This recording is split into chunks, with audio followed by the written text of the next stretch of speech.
ഒരേ റൂട്ടിൽ സ്വകാര്യ ബസ്സുകൾ സർവീസ് നടത്തുമ്പോൾ പാലിക്കേണ്ട സമയ ഇടവേള കർശനമായി നടപ്പിലാക്കാൻ ഒരുങ്ങി ഗതാഗത വകുപ്പ്. അമിത വേഗതയും യാത്രക്കാരെ കയറ്റാനായി ബസ്സുകൾ തമ്മിലുള്ള മത്സരയോട്ടവും കാരണം അപകടങ്ങൾ വർദ്ധിച്ചതായാണ് ഗതാഗത വകുപ്പിന്റെ കണക്ക്.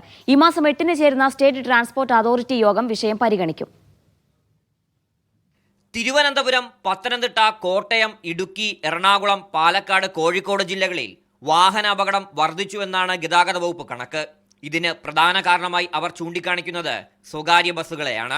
അമിത വേഗതയും ബസ്സുകൾ തമ്മിലെ കിടമത്സരവും അപകടങ്ങൾ തുടർക്കഥയാക്കുന്നു.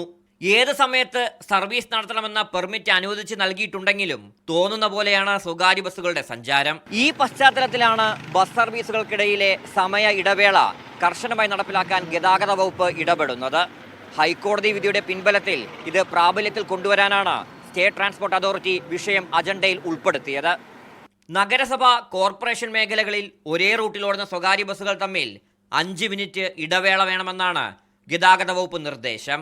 പഞ്ചായത്തുകളിൽ ഇത് 10 മിനിറ്റ് വേണമെന്നും നിശ്ചയിക്കുന്നു. ബസ്സുകളുടെ സമയവും വേഗതയും കൃത്യതയും നിരീക്ഷിക്കാനായി GPS അധിഷ്ഠിത ജിയോ ഫെൻസിംഗ് സംവിധാനം വേണമെന്ന ആവശ്യവുമുണ്ട്.